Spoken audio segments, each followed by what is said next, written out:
we are in Seattle, Washington at the Strengthen the Family Summit, 6th year that we've been doing this conference and enjoying every bit of it. Back when OFA started the 5-year pilot Responsible Fatherhood Healthy Marriage grant, I was a recipient of that grant, and I joined in with the summit 3 years into that grant, and we've been doing the summit with the original founders of that grant ever since. I work with the Seattle Youth Violence Prevention Initiative, and I'm also Terrence's wife, and we're able to. Yeah. I'm lucky, yeah, right.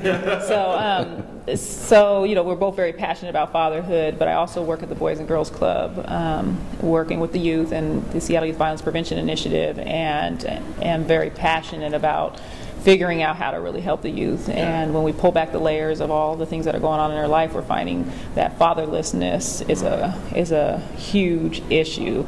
And so we have been pioneers around just really pulling together some people to help us at the Boys and Girls Club to figure out how we can decrease fatherlessness among our youth that we work with.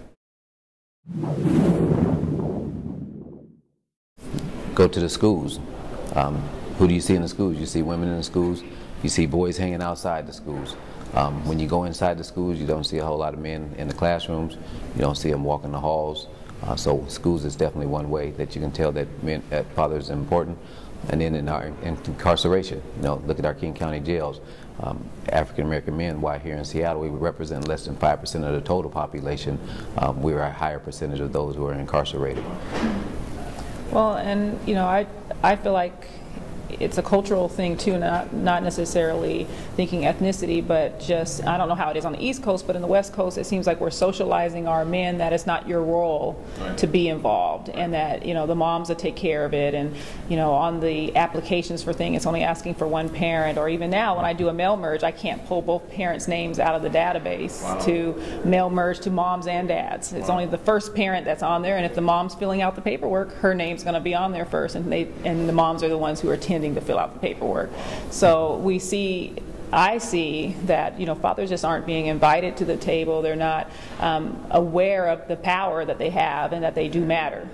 And so that's been something that we've really been trying to get that message out to the fathers, that you do matter, and your involvement can change this kid's life and their direction, and your uninvolvement can also change their life and direction, and which one it can be positive or negative. Well, I think it depends on the mission of the agency, and like our mission is serving the youth who need us the most, and so the youth who need us the most tend to be the kids without fathers, and so it seems quite fitting that we would think about how do we address that area of their life, and create programming around helping integrate fathers within the kids' lives and bringing them back and engaging them, or whatever that means. It's different for every family. There's some kids who have fathers in the home, work hard, but they're just not engaged, and we know what the data says about that. The data says that's worse than not being there at all.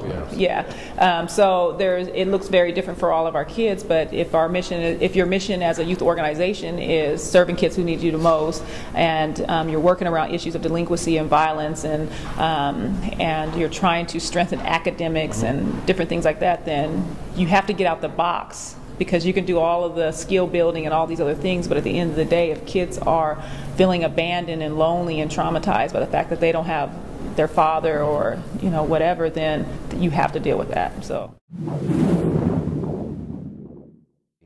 Younger adults are choosing not to get married, and when you ask them why are you choosing not to get married, they say because we don't see the positive role models in our communities. We don't see husbands holding their wives' hands. We don't see them opening the door and letting their wives in the car.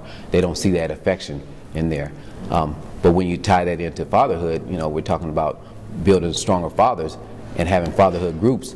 It's hard to have a fatherhood group when you have a man who comes into the room and he can't talk about being a better father for his child because he's having a horrible relationship at home with his girlfriend or his wife. And so, just looking at those two impacts in and of itself, really, it takes away from the fact that there are people who really do want relationships, but because of whether they grew up in a home without a father or grew up in a home where a father wasn't involved, they didn't get the tools that they needed to have healthy relationships. So they saw two extremes. They either saw conflict happen and they saw dad leave. 2 days later, dad comes back, but they never saw the resolution piece.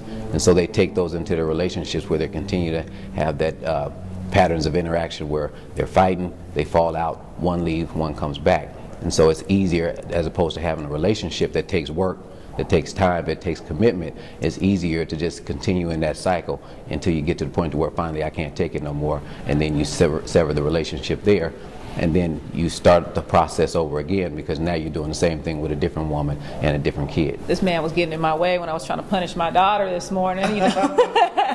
And when I was a single mom, I didn't have to worry about a dad getting in my way. So I think that's, you know, when you're a single parent and you're really focused, you don't have that conflict. When you're married and in a relationship, you end up having conflict potentially. So it really boils down to how do you handle that conflict, because you can be in a relationship and it be married and it not necessarily be great if you as parents can't resolve conflict around your kids.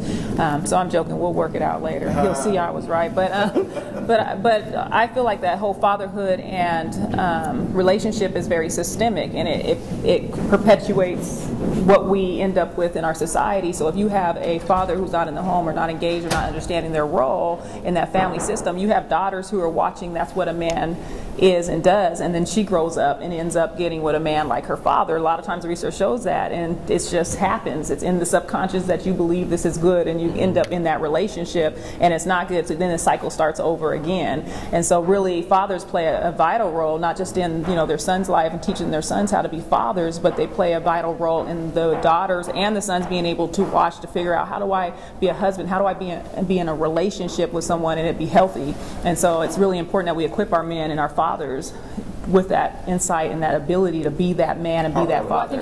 I think fatherhood stuff is an intervention prevention thing. You can't just focus on one and forget all the rest. Like, you have to work with the fathers now who didn't have that when they were growing up, and then you have to work at a young age teaching the young boys values and virtues at a very young age, because they may not even have a father at home teaching that. So it might have to be in a community-based setting or through a fatherhood program that reaches down to the young man and up to the father and does that kind of intervention, prevention, and providing, all of those different assets.